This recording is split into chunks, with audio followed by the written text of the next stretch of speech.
Welcome to today's VOD TV, and I'm really excited because it's kind of, in a way, for me, a blast to the past into the future. We're here with Behrooz Rezvani. Behrooz and I worked together many, many years ago in a land far away and a time far away, but now we're talking about not telecommunications like we would have been there. Well, maybe we'll kind of get into that, but we're going to focus on autonomous driving. And Behrooz has been a pioneer in many markets, from external modulation of lasers to chip technology to make communications over copper work better. But now he's doing some amazing things, him and his team, in bringing out a new level 4, level 5 device. I'm going to call it a device for now because we're going to get into the details of what it is. So Behrooz, you just announced this product, your new company, NPS. What is the NPS 500? Well, okay, thanks for the introduction. I mean, NPS 500 is an all-in-one, fully integrated sensor platform for, I call, zero accident sensing system. And I can share with you why that's so important. And by the way, I'm also super excited to talk to you again. What we used to work almost 25 years ago, 26 years ago. It's been a while. Yeah, it's been a while. Normally, the way I talk about this is before I start. Okay, so I recognize that this field is very busy. A lot of people are in there, and a lot of promises were made, very ambitious goals, but it hasn't happened yet. So when I started the company, also I said, it was 2017, and I was wondering, okay, what are we going to do? Should I go into this field? It looks really busy. And then ultimately I said, let me just see what can we do, what's not been done before. And I found that there's a lot of stuff that we can do, and I'm super happy that I got into this field.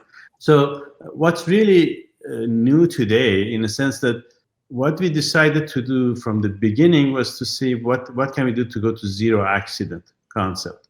And zero accident concept is not kind of a requirement by anyone, but I think it's more of a, in order to bring the technology to the broad masses, it's what's needed.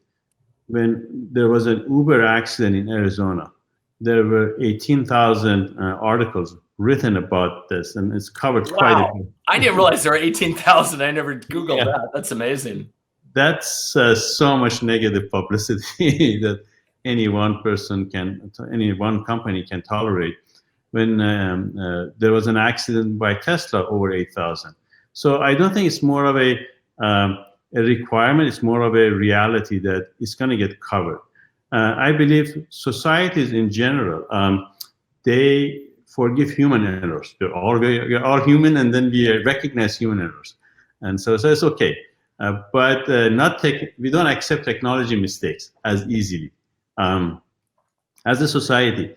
And so when I look at, so what are the parallels in the industry in terms of safety record, you come across airline industry. And airline industry, on the average, you have about 300 to 400 fatalities a year. On a really good year, maybe less than 100. And so that's what I think is going to really drive this.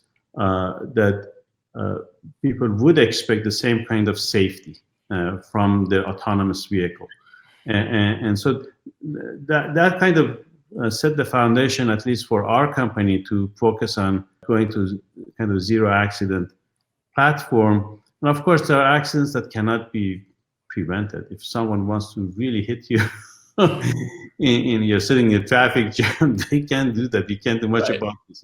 Or acts of God, if a tree falls on your car while you're driving, you can't do much about that.